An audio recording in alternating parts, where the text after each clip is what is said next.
report. The Dow Jones Industrial Average was down 398.2 points, closing at 49,192. The Nasdaq Composite was down 24 points, closing at 23,710. The S&P 500 index was down 13.5 points, closing at 6,964. Among companies of local interest, Apple, $261.05, up 80 cents. Amazon, $242.60, down $3.87. Cisco, $75.47, up $1.46. Boeing, $244.40, up $4.59. Caterpillar, $636.54, up $6.77. Disney, $112.97, up 15 cents. ExxonMobil, $126.50, up $2.47. First Energy, $45.30, up 57 cents. Johnson & Johnson, $213.69, up $3.97. Home Depot, $379.97, up $5.03. Intel, $47.29, up $3.23. McDonald's, $309.41, up $2.66. Meta Platforms, $631.09, down $10.88.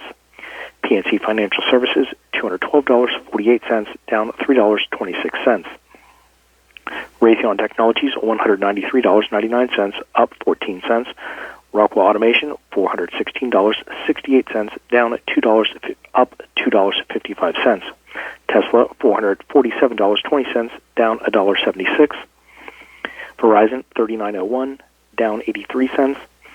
Walmart, $120.36, up $2.39. Recapping, the Dow Jones Industrial Average was down 398.2 points, closing at 49,192. The Nasdaq Composite was down at 24 points, closing at 23,710. And the S&P 500 index was down 13.5 points, closing at 6,964. From the Uniontown office of Janney Montgomery Scott, LLC, member FINRA, NYSE, SIPC, where we serve all your investment needs, this is Chris Foley. Think about the last time you thanked yourself for something. Maybe it was that me time you took last Tuesday, or finally learning Italian. Want to do something you'll really thank yourself for later? Start creating a plan for your financial goals today. State Farm agent Nathan Ferguson is right here in Uniontown to help you look at the things you want to save for and build a plan to set you up for success. The earlier you start planning, the better off you will be. Call State Farm agent Nathan Ferguson today and thank yourself later. Like a good neighbor, State Farm is there. Looking for a fireplace? Koval Building Supply at 40 Monroe Avenue in Uniontown is more than your plumbing supply store. We specialize in fireplaces of all fuel types, such as gas, wood, pellet, and electric. We're now featuring Harmon pellet stoves from Forge and Flame, perfect for keeping your family warm and cozy. Call Koval today at 724-437-8824 or visit kovalsupply.com to start planning for the winter season. Koval Building Supply, everything you need to make your house feel like home.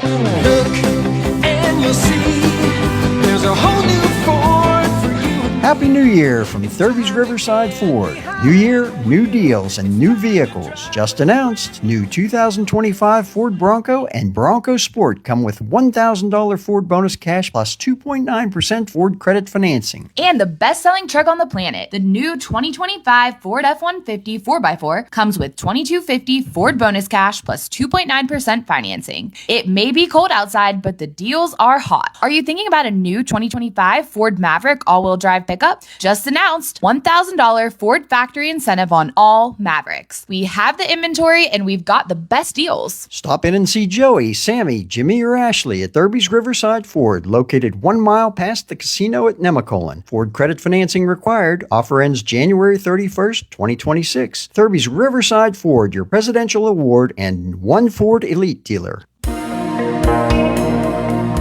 Do you wake up every morning with an aching back? Is it time to replace your mattress?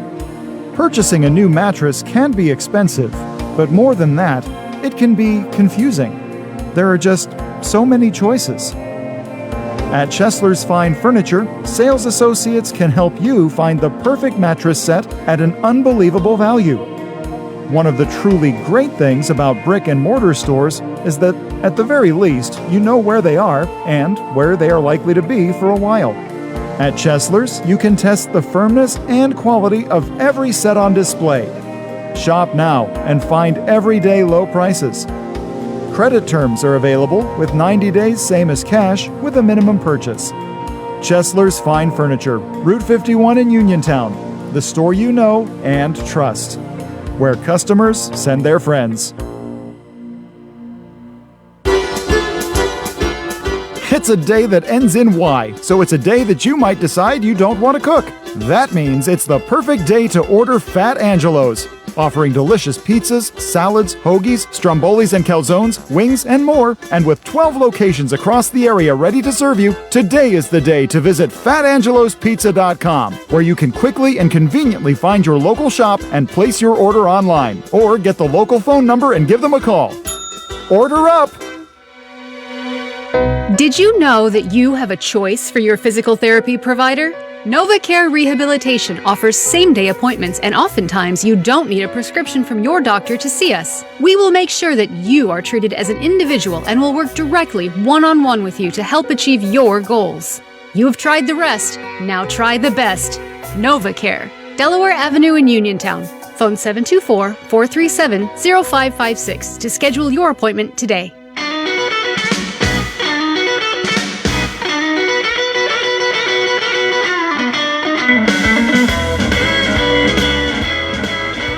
It's the Afternoon Drive Show on your local station, WMBS Uniontown. I'm Doug Saltzman. That's Nick Barczyk over there at the controls, running the show. How are you doing today, Nick? Oh, I'm jubilant. Peachy, Doug.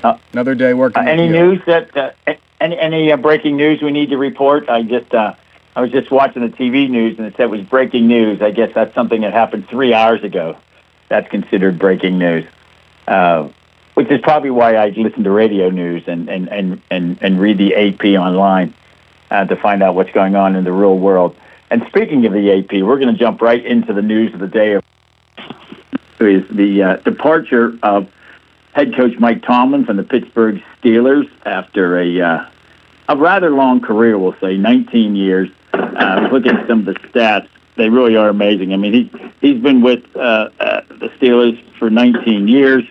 Eric Spoelstra, 17 years with the Miami Heat. John Cooper, 12 years with the Lightning. And Kevin Cash, 10 years with the Rays.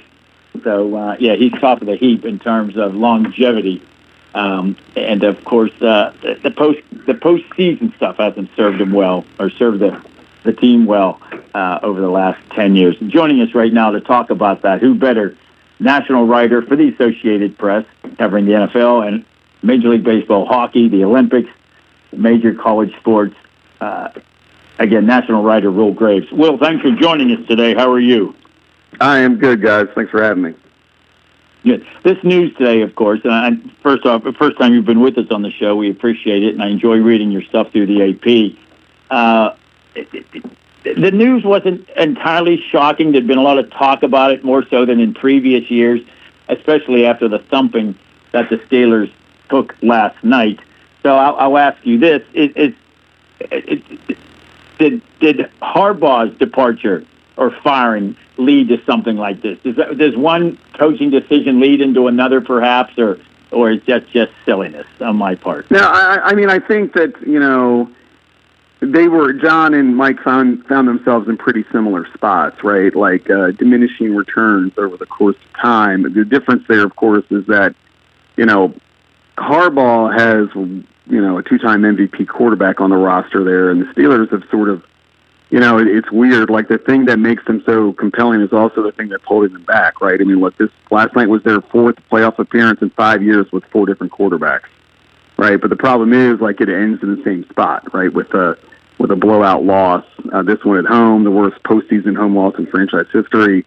You mentioned maybe not a shock. I mean, I would say that, I've been covering this team for 15 years. Like, I was kind of shocked only because knowing Mike, as well as can reasonably be expected. I mean, there's always, I'm not going to say that he was buddy with us by any stretch. Knowing how competitive he is, the idea that he would sort of walk out voluntarily, in some ways get chased out by, for lack of a better phrase, the mob, is a little surprising. I think the players were certainly surprised because of that very reason.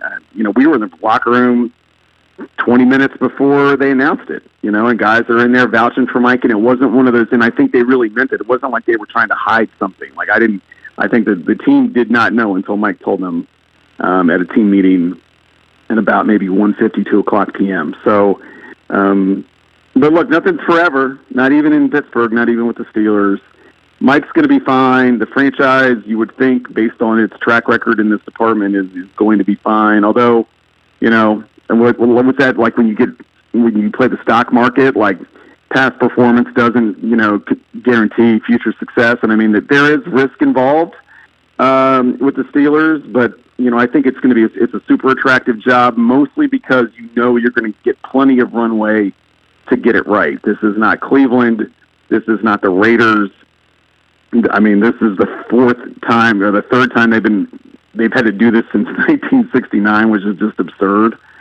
And they're not going to lack for quality candidates. I would imagine they're going to get somebody in that's going to, probably get this team pointed in maybe the direction that it has been, because it's flatlined. It's not in the sense that it's dead, but it's certainly been bumping its head up against the same ceiling now for going on 10 years. And the franchise, they likes to say, as Mike T says, the standard is the standard that just wasn't going to cut it anymore. Right. Yeah. I mean, the Steelers have not fired a coach since 1969. They probably don't have that file around somewhere in the HR department of how to fire their head coach. But on a question like that, does that help the Steelers find somebody else when a head coach sees how they're treated, that they don't have to worry about getting fired? It's going to be up to them when they want to leave, or if it's a mutual agreement, it's never going to be released. That Art Rooney II, allegedly, I'm not saying he did this, but that he would say, "Hey, it's time to quit, Mike." They'll never release that. Just not how the Rooneys have ever operated. Do you think that makes hiring a new head coach easier? Well, I think whatever the particulars are going to be about how this came about, and I imagine that myself and others we're going to be pursuing this. But I also think that it's one of those things where what's there to? I mean, nobody wins if it turns out that Art stood up and said you have to fire your assistants or you're gone, right? Like which is sort of kind of led to Chuck Noll's retirement 30 some years ago. So I think when you look at the Steelers, they're still one of the league's marquee franchises. They do have some interesting pieces on the team that they still got some guys on defense that are, TJ Watt's on the back end of his prime. Cam Hayward, who knows? Looks like he could play forever at this point. They've got some guys on offense that, Jalen Warren, Pat Freiermuth, if they remember that he's on the team, which Arthur Smith seems to forget at times. They got some compelling parts, but the most attractive part is you're going to, if I'm a coach, is like, man, you're going to be given plenty of time to build it. It's not going to be and barring something catastrophic, it's not going to be a 2 years and you're out type situation. And, the most important thing for whoever gets that job is you've got to find the quarterback. You have to. I mean, you look at the 8 teams remaining. You got 7 first-round picks and a guy that was, a 7th-round pick, but plays for a quarterback with Brock Purdy out there in San Francisco with Shanahan. So you have to get your guy. That's it. I mean, that's, last night was the same script that you look at the Steelers' playoff losses. We can talk about the defense, which hasn't been good, although it was pretty good or at least aggressive and opportunistic for most of the night last night before we got away from them late. But the offense hasn't been great. They've had the lesser of the 2 quarterbacks on that night in each of these 7 playoff losses. Ben Roethlisberger losing to Brady, and then Bortles, and then being a turnover machine against the Browns, facing prime Patrick Mahomes in his last game. Then you got, Mason Rudolph against, Josh Allen. And then last year you got Russell Wilson against Lamar Jackson. And last night, C.J. Stroud, despite the ball security issues, when he had time, was by far the better player out of the 2. So that is, you have to get that quarterback. And if they get the quarterback, I think, the new guy's job will be made exponentially easier. Nick Barczyk and Doug Saltzman talking with the Associated Press's Will Graves, and Will already looking at list of candidates to replace Tomlin out there on the interwebs, and there's a lot of names that are very good candidates, but a lot of them are defensive-minded. Jesse Minter from the Chargers, Chris Shula from the Rams, and Tomlin famously has a defensive background and has been criticized for not having a good handle and feel for offense. So do you think the Steelers should look towards a coach with an offensive mind, or do you feel like bringing in another defensive-minded coach would be okay in this situation? Where do you think they'll go? Well, if you look at the history, I mean, you had, Chuck Knoll, Mike T, Bill Cowher. I mean, these are guys that, had experience. I mean, Knoll was an offensive lineman, but had experience sort of with the other side of the ball. Mike T grew up playing wide receiver. Right. I mean, it's worked out for them for getting guys that aren't considered offensive geniuses, right? However, the league has evolved a lot since 1969. You look at the teams in the playoffs that are still around. You do have some defensive guys like Vrabel, but you've got, some offensive guys too, like McVay. So, I think that they really need a breath of fresh air. I think even if they got somebody like Brian Flores, which I wouldn't rule that out. Obviously he's one of the most respected defensive coaches in the game, but I think when you look at the shortcomings when you play in the AFC in this era of football, you need to have an offense that can score points. And the Steelers have not really had that since really the height of the Killer Bees 10 years ago, right? So, Art Rooney's going to talk to us tomorrow. Art will probably talk and not say much, knowing him. That's going to be my guess. But unless there was a slam dunk defensive guy, I think it would behoove the franchise to sort of shift their head coaching position to have expertise on the other side of the ball, because I think when you're still playing in the AFC and you've got Drake May, who's 24, you've got Allen in his prime, Joe Burrow is still, if you can stay healthy, is, in his late 20s. You got guys that you're going to have to deal with for the next whatever years. You need to have an offense that can score some points and keep up in track meets, and they haven't really had that for a long time. So I think they need to go and find an offensive guy. And, of course, their quarterback to kind of help them, break through and rise to the standard that they say they set for themselves. Yeah, we were in the game last night. DK Metcalf had a pass go right through his hand, and then he wasn't targeted for another half the game. Does that, in high school sports, that might happen? The coach say, okay, we're going to punish you for not catching that. Does that happen in the NFL? I mean, Rodgers didn't throw in his direction for another. And I guess the plays weren't called in his direction for another game, easily. Yeah, I was watching intently from the press box last night. The Texans, as most teams have done this year, were paying a lot of attention to where number 4 was. And I just think that, I don't know if it was punitive on Rodgers' part. I don't know if it was punitive that Pat Freiermuth vanished from the game plan and Jonnu Smith somehow kept finding himself out on the field. In those high stakes situations, the idea that like a quarterback or an offensive coordinator would intentionally ignore a player at perhaps the detriment of the team just to kind of prove a point doesn't really, I'm not a big believer in that. But I do think that, look, you're DK Metcalf, you're coming off a suspension that, depending on who you talk to, was either was not severe enough, and they're paying you. You're their guy. They're paying you $30 million on average for the next 5 years to be the guy. You drop a pass like that. That was a pretty significant moment in the game. He catches that. They get into Houston territory. Maybe they kick another field goal. Maybe they even score a touchdown. And if it's 10-0, the game changes significantly from that point on, right? So a really big moment, a missed moment. And, the reality is that DK did not do – it's so interesting, right? Did DK not separate himself because the cast around him wasn't very good, so he couldn't kind of go be himself? Or is he somewhat limited? As physically gifted as he is, the one part of his game that maybe might not be his strength is a part that you have to actually catch the ball, right? I think that is what we saw this year was a really strong freak athlete who can really do some stuff when he gets behind, when he gets the ball in his hands with room to move, but like, on these sort of straight-in go routes, on these, he was not particularly productive, right? He did not. I mean, how many contested catches did he make 30-plus yards down the field? Not many.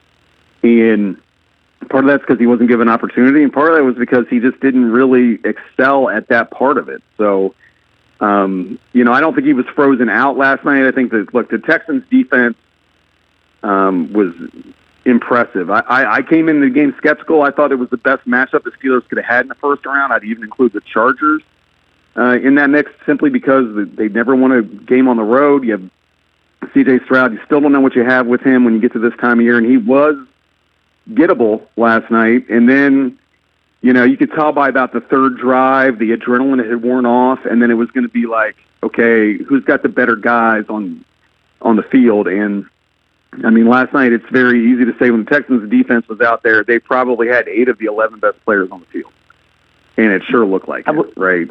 I was watching a game last night with my brother Dave, and at one point he was keeping track of how many plays on defense that T.J. Watt or Cam Hayward were out. It just seems like they were off the field a lot on defense. These are your 2 best guys, allegedly.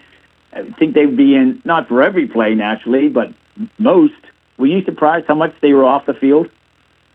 I'm going to give the other guys, to your point, some credit here, because on whether you want to call it a fumble or a pick that Y.A. Black had on that flea flicker, TJ and Cam came off the field before that play, and I turned to the guy next to me in the box, and I was like, oh, TJ and Cam both out. They're in Steeler territory. This seems like a bad idea.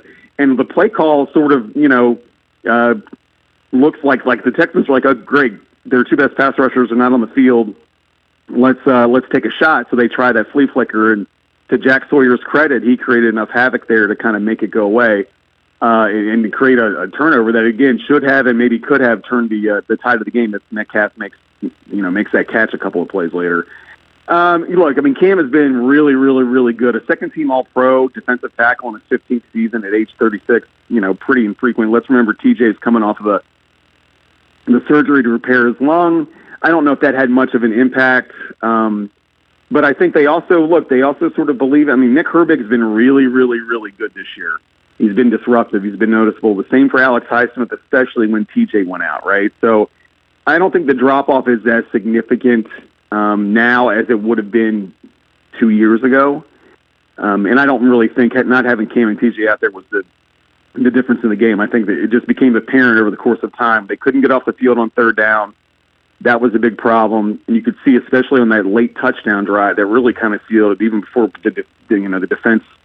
The Texas defense started celebrating in the end zone multiple times. Like that last drive that made it 17-6, it just seemed like the cumulative weight of just not being able to get off the field kind of just wore those guys down. And what does this mean for Aaron Rodgers, Will? Should he be back next year? Will he be back? I think with Tomlin gone, it's pretty much a guarantee he's not coming back. Yeah, I mean, it's hard to imagine any quarterback, any head coach coming in and thinking our best option is a 42-year-old Hall of Fame quarterback who, to be very clear, was one of the reasons the Steelers made the playoffs, but was also limited at times against elite defenses. We saw that against the Chargers. We saw that last night. We saw it a couple other times this year. I just can't imagine, if you're going to hit reset with your franchise for the first time in a generation, bringing back a 42-year-old quarterback as basically one last, running it back one last time doesn't make any sense. I would have to imagine that, Aaron, maybe he has an opportunity in Minnesota, maybe not. It's telling, we were talking to him a couple weeks ago before the Ravens game in Week 18. We're kind of trying to feel him out about what he's thinking about next year, because he had sort of earned the right to at least have a discussion about it, right? I don't think he played so poorly that you think, well, this guy's completely washed.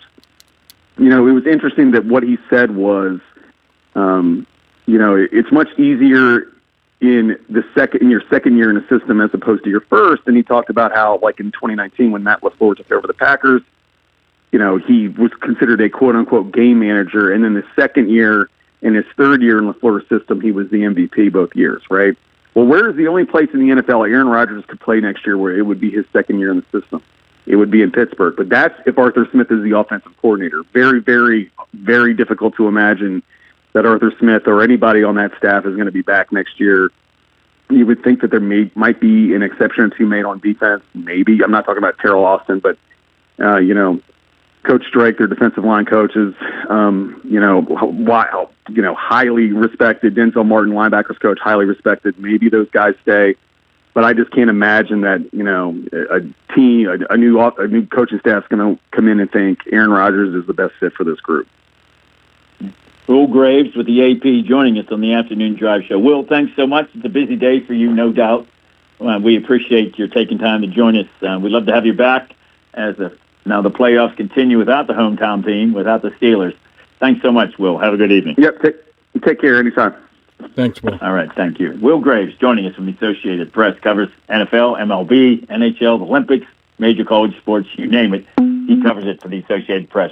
When we come back, we're going to check in with Andy Masek, President and CEO of the Senator John Heinz History Center. They recently renamed the Sports Museum there for Franco Harris.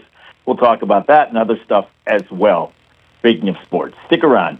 You're listening to the Afternoon Drive Show on your local station, WMBS Uniontown. Another chance to win big with WMBS and the PA Lottery is going on now through January 31st. Just be the sixth caller to 724-438-4593 when you hear and win $30, $1, $500 a week for life PA Lottery scratch-off tickets. With the Pennsylvania Lottery's new $500 a week for life scratch-off, the $500 just doesn't happen this week. It happens week after week after week. Benefits older Pennsylvanians. Must be 18 years or older. Please play responsibly. Ready to score big on your next home? Well, great news. Huge savings are waiting for you at Clayton Homes of Bell Vernon. From open floor plans perfect for game day parties to energy-efficient homes that will help you save money all season long, these homes are built to deliver. Don't wait on the sidelines. Make the winning play today and find the home that fits your family and lifestyle. Visit Clayton Homes of Bell Vernon at 4500 Route 51. Experiencing symptoms of COPD? Frontier Clinical Research in Scottsdale has been selected to conduct a clinical research study, and participants are needed. All study-related care will be provided at no cost, and no health insurance is required. Compensation up to $2,200 for qualified participants for time and travel. To learn more, call Frontier Clinical Research in Scottsdale at 724-220-5281. That's Frontier Clinical Research in Scottsdale at 724-220-5281. Does your car sound like it's saying, "Trade me in, trade me in," every time you start it up? Well, go to Ford of Uniontown and trade it in. That's right, your Uniontown Ford dealer is ready to assist you with a new or pre-owned car, truck, or SUV purchase. Ford of Uniontown has all the deals, all the inventory, and they are ready to deal. It has never been a better time to buy a Ford. Service is their top priority. No matter where you purchased your Ford car or truck, Ford of Uniontown will be happy to service it for you. They offer Ford-trained technicians, Ford-certified parts and service, 1-year, 12,000-mile parts warranties, and new state-of-the-art service equipment. Call or stop in today to see the hometown service of Ford of Uniontown, Route 40 West across from Applebee's. So listen to your car the next time you hear it say, "Trade me in, trade me in."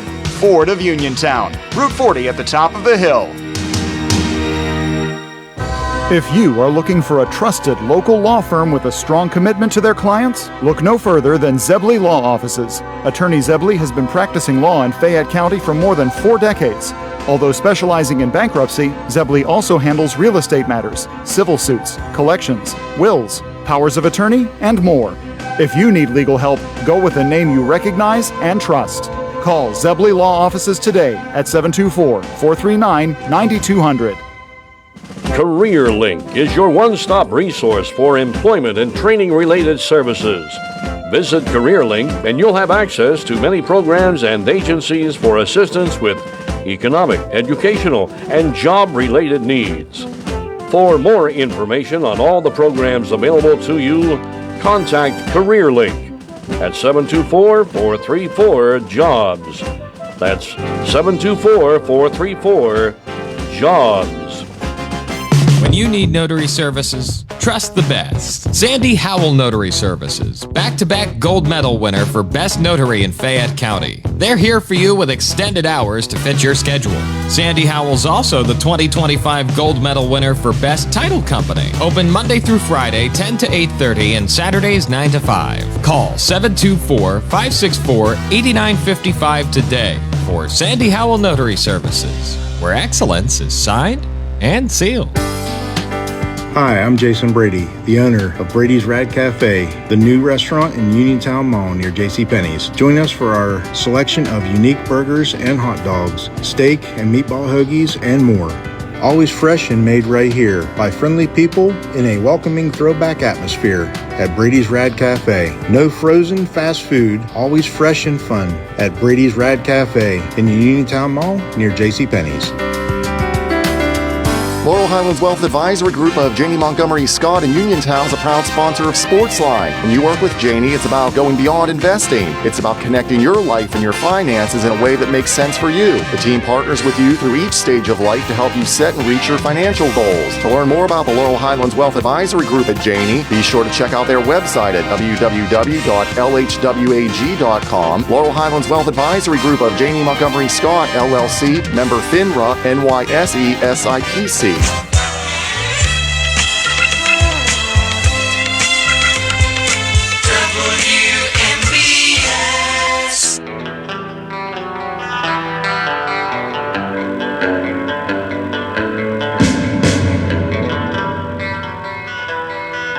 Welcome back to the Afternoon Drive Show on your local station, WMBS Uniontown. Obviously, the big news of the day, just spoke a moment ago with Will Graves from the AP on the decision by Mike Tomlin, as it's publicly been stated, to step down as head coach of the Pittsburgh Steelers. Again, you never know what happens behind the scenes. This was a very quick decision, obviously. Within, 15 hours, 12 hours of the Steelers losing, that announcement went out. So it'll be interesting to see what happens next. He's given the Steelers a lot of time. He didn't delay the announcement. So the Steelers have the maximum amount of time they could possibly have to come up with a new coach. And as Graves said from the AP there, he doesn't think any of the assistant coaches will stick around or will be kept around. And he specifically said about the offensive coordinator. Last night, the lowest points ever scored in a playoff game with Aaron Rodgers as the quarterback, as a starting quarterback. So, it's going to be a new era for the Steelers. A lot of folks out there over the last several years have been very critical of Tomlin. I think he's a great coach, personally. I think, was it time to go? Yeah, it's probably time to go at this point after a while. 19 years with one franchise, it just does not happen anymore in sports. Rarely does it happen. But, of course, with the Steelers, I was 6 years old when the Steelers last fired a coach in 1969, and that's, of course, when they hired Chuck Noll. And then, so we'll see what happens. I'm not sure if Tomlin's going to go coach again. 19 years, a long time to coach. I remember when he first joined the Steelers, I happened to be at a meeting in the building where the announcement was made, and the person I was with said, "Hey, let's go over. They're announcing the new coach." And first thing I thought when I saw him, man, this guy's young. And I thought he had his daughter with him, and it turned out that was his wife, who looked very, very young. And of course, the youngest coach ever to win a Super Bowl. That was early in his tenure with the Steelers. And I remember thinking how young he looked, how young his wife looked. And I was at, it was some party, I forget even where it was, and Art Rooney II was there. And it was just a few weeks after that announcement. And so I was talking to Art at that event, and I said, I saw the woman with him, I thought it was his daughter.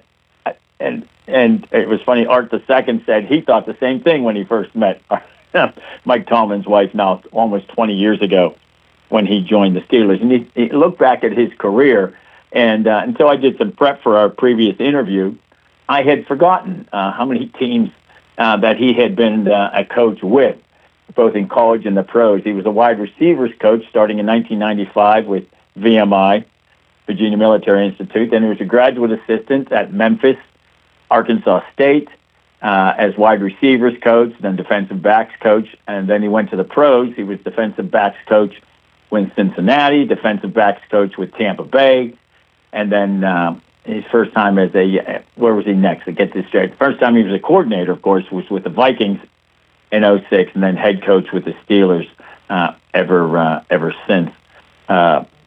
So interesting that his career, 193, 114, and 2 for a 628 winning percentage, the 9th most wins in NFL history as a head coach, tied oddly enough with Chuck Noll. But here you go. He's hitting 400 in the postseason, 8-12, and not a postseason win since for the last 10 years. And especially to have a game like that, you hate to see anybody's career end like that. They were holding their own for a while. The score seemed to be 7-6 for quite a while, but you have 3 turnovers. At one point, my gosh, it looked like the Texans quarterback was giving up the game, the goofy turnovers he had. But based on they scored 0 points, Nick, I think, right? 0 points. And well, they scored 6, but yeah, I mean they looked awful. They didn't get a touchdown. Second time in the last few weeks. And yeah, Houston has a great defense. Cleveland as well. The other team they struggled against recently, but yeah, the offense just.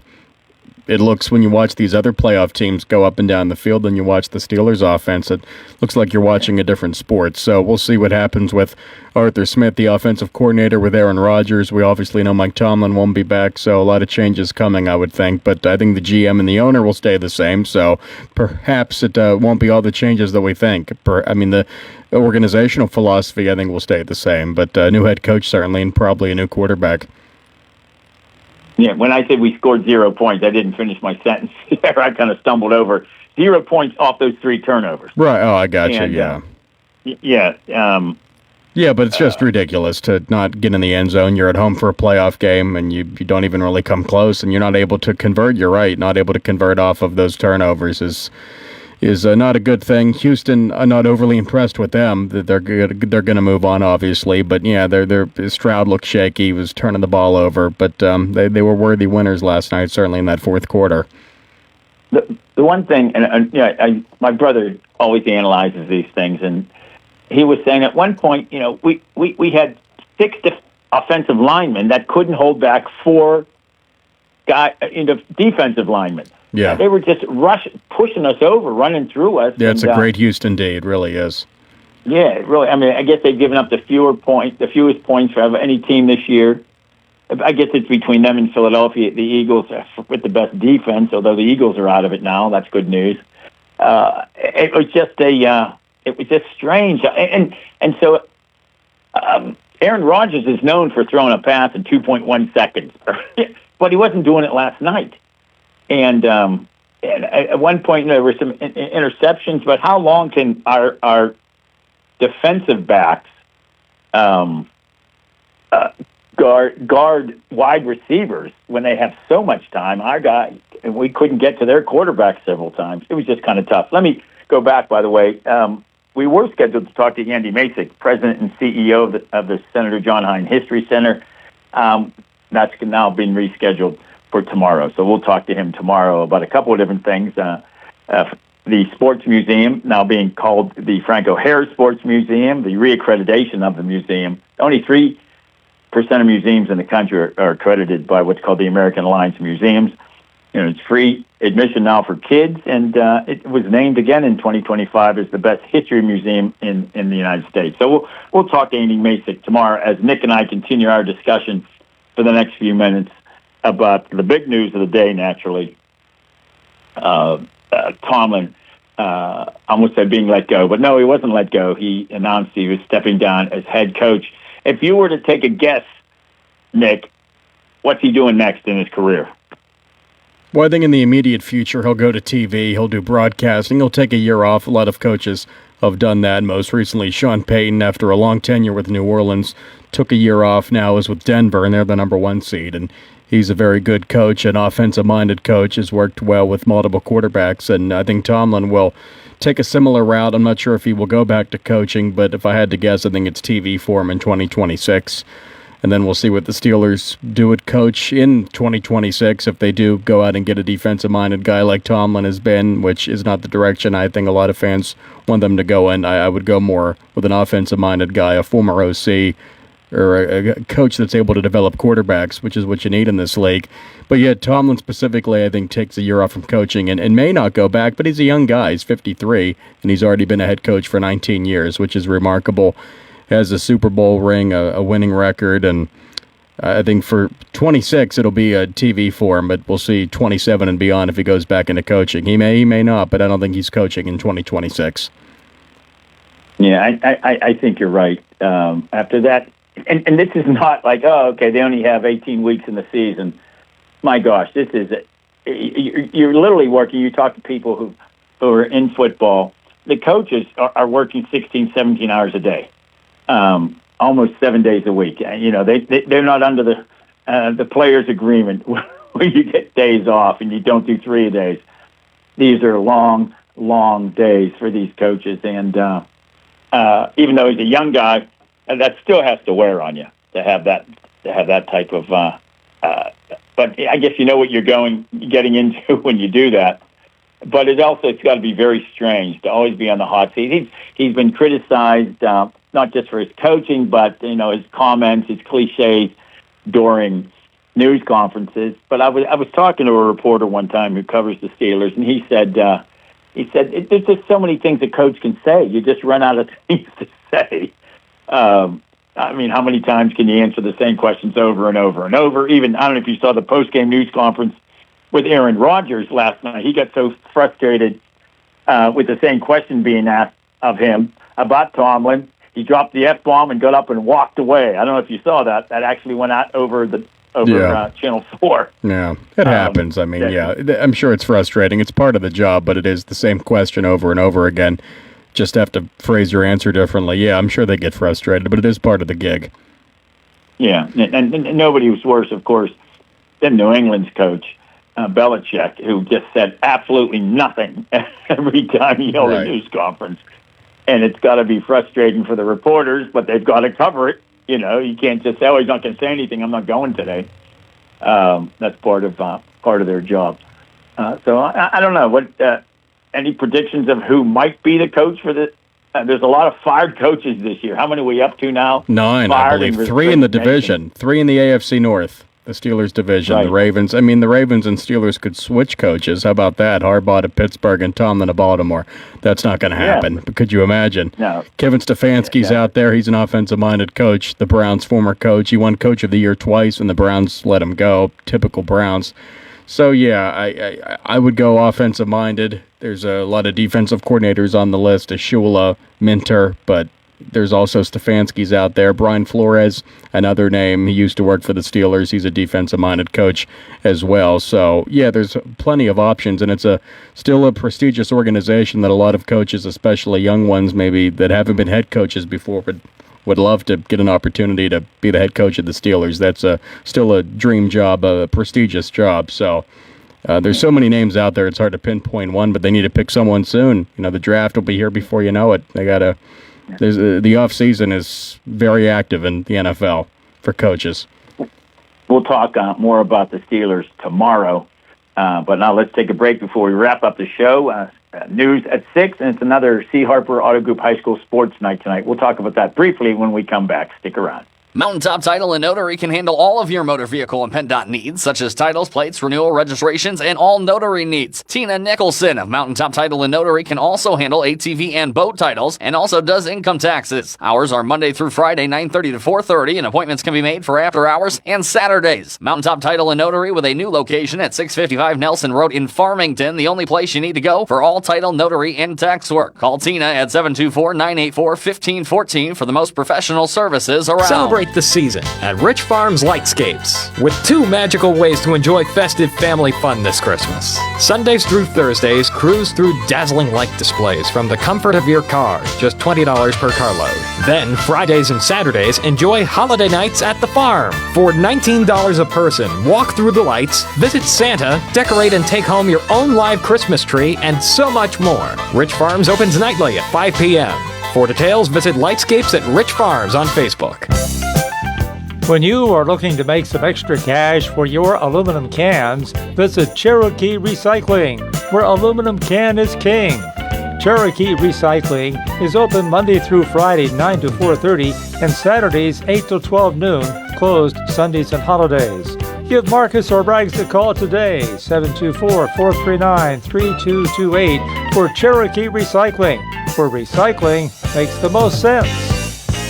Are you looking to list or sell your house? Now is the time to let the professionals at Caldwell Banker Laurel Ridge Realty help you with all of your real estate needs. Caldwell Banker Laurel Ridge Realty has two convenient locations to better serve you. In Uniontown area, 724-437-7100, or in Connellsville area, 724-628-7200, and speak with one of our real estate professionals. Visit our website, caldwellbanker.com. We have been proudly serving Western Pennsylvania area for over 30 years and look forward to helping you with all of your real estate needs. Broker Paul Borges. For funeral services from pre-need to at-need, burial or cremation, call Gates Funeral Home and Crematory, located at 136 North Gallatin Avenue in a beautifully restored historic home. Family owned and operated by Rick Gates, former Brownsville resident and Guyville alumni, the Gates Funeral Home and Crematory offers warmth, convenience, affordability, and ample parking. With a knowledgeable funeral director and compassionate staff, the Gates family and the Gates Funeral Home and Crematory are ready to assist you.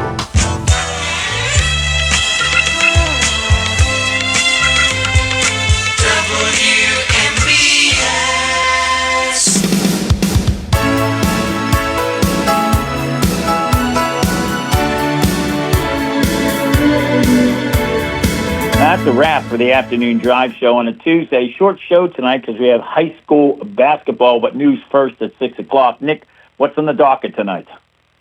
Well, on the docket this evening, Doug, we have another CR Parada Group High School Sports Night. High school basketball boys action on this Tuesday. Sprouse Insurance Group pregame at 6:30 or so.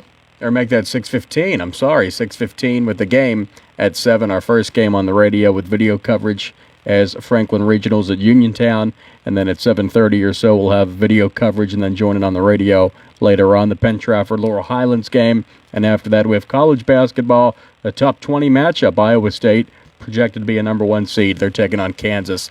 So a big night of hoops for you. There we go. And folks might ask, where's the Penguin game tonight? We'd be getting to it too late. Doesn't make sense to air that game. And we have to air so many college games to make sure we can air March Madness. So that explains that. That's behind-the-scenes, inside baseball stuff that I think our listeners deserve to know. But again, we'll be back with you tomorrow for the afternoon drive show. We're going to check in with Rachel Langen from the Commonwealth Foundation. She testified today before the Senate Policy Committee. We're also going to talk to Bob Grove about Penguins, Steve Blass about Dave Justy, Rob Owen about the Golden Globes. We've got a whole show tomorrow night, and we'll be talking to Andy Masich as well. Busy show tomorrow on your afternoon drive show. After the 5 o'clock news, right up till 7 o'clock. But first, news is next. Stick around. This is CBS News on the Hour, your home for original reporting. I'm Jennifer Kuiper. Before there was Rosa Parks, there was Claudette Colvin. The pioneering voice of the civil rights movement has died at 86. CBS's Allison Keyes. In 1955, Claudette Colvin was 15 and was arrested for refusing to give up her seat on a segregated Montgomery, Alabama bus to a white woman. The civil rights pioneer told CBS Mornings in 2021, I could not move because history had me glued to the seat. She says in her mind, civil rights leaders Harriet Tubman and Sojourner Truth had their hands on her shoulders. Colvin's refusal to give up her seat happened months before Rosa Parks did the same. Allison Keyes, CBS News. There are new resignations at the Justice Department over the investigation into the fatal shooting of Renee Good. It comes as the surge of ICE agents is growing in Minnesota, despite local leaders and residents demanding they leave. CBS's Lana Zach in Minneapolis. Sources tell CBS News several career prosecutors in the department's Civil Rights Division resigned in protest after they learned that there would be no civil rights probe into the fatal shooting of Renee Good. CBS News has also been able to confirm that 6 Minnesota federal prosecutors have resigned. According to the New York Times, it's because senior DOJ officials are pushing for a criminal investigation into Good's widow. A Justice Department official says there's currently no basis for criminal civil rights probe in the Minnesota ICE shooting. There are reports the regime in Iran plans to start hanging anti-government protesters. The president was asked about it in an exclusive interview with CBS Evening News anchor Tony DeCopel and is vowing to strike back in some form against Iran.